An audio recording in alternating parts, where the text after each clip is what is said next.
Hey everyone, after months of being on hiatus, Eternal Errors is back. For those new, this is a series where we take a look at some mistakes I make and attempt to educate others on what the correct decision is in a given situation. Typically, each episode focuses on a specific archetype. Today we'll be looking at a new deck that has come out of the Dusk Road expansion, Rakano Gunslingers. This is an older list that's going to be showcased, but the lessons learned from these mistakes are the main focus of this video. I'll have a link to a more current list in the video description. Also, if you followed the series in the past, I do want to mention that I'll be trying a slightly different format for the next few episodes I've got planned than what I've done before, starting with this one. I'll be incorporating some clips from my Twitch stream into these, but I think you guys will like this format. Let's jump in. The first game we'll be taking a look at is against Black Troll, who is on Felm Control. I've been pretty light on power the whole game, and despite me being able to get some Rakano Outlaws to stick, I haven't been able to put a ton of pressure on my opponent. On Black Troll's turn coming up, they actually go for a Sabotage, so let's listen in and see how I handle the situation. Interesting.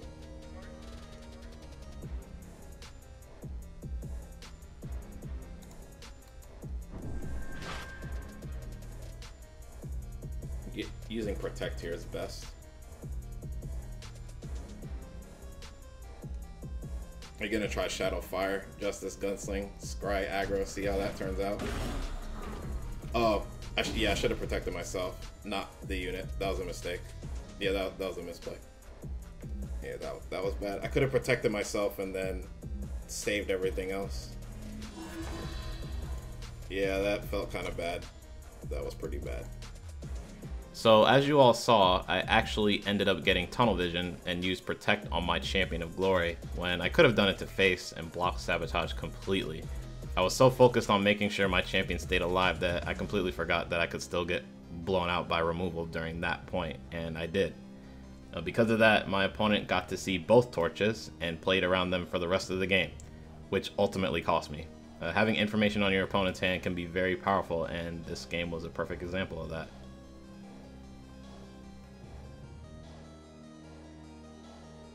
The next game we'll be taking a look at is against Cartographer, who also turns out to be on Rakano Gunslingers. The play I wanted to look at was right from the get-go, before I even get to start my second turn. Let's listen in. Move over, I'll handle this.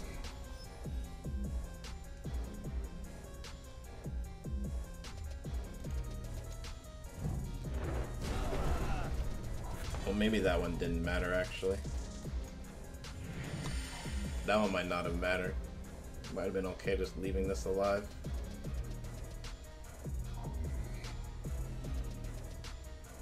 Because I think I'd rather torch anything else in this deck. Like that guy. So I snap played the torch to kill Steady Marshal. Initially I thought the turn 1 torch on Steady Marshal was a mistake, given what happens later in the game, which you'll see in a bit. However, this wasn't necessarily wrong. My hand did have a plan. Torch their first 2 units, then play my units and pressure them instead. But it is important to consider the matchup. Steady Marshal is the least important unit to kill in this matchup. There are other targets for Torch that actually matter. Unseen Commando is the biggest one, but every other unit that Rakano plays matters more than Steady Marshal. The best plan may have been to delay both Rakano Outlaw and Whirling Duo by 1 turn in order to hold up 1 power for Torch.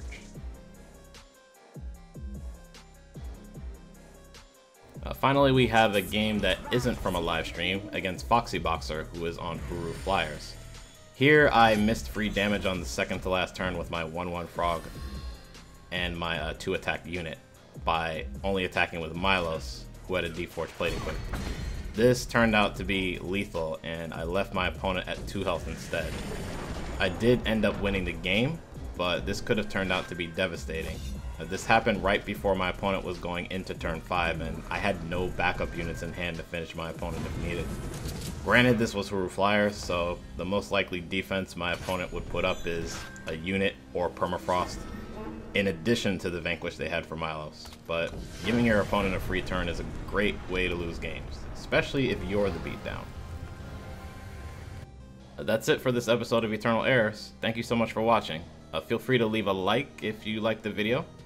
If you would have handled any situation shown today differently, or if you have any ideas for this series, let me know in the comment section below. Feedback is appreciated. For those new, if you liked what you saw, feel free to check out my previous episodes in this series by clicking the link on your screen. And consider subscribing to the channel if you don't want to miss future episodes. Thanks again for taking time out of your day to watch this, and I'll see you all soon. Take care.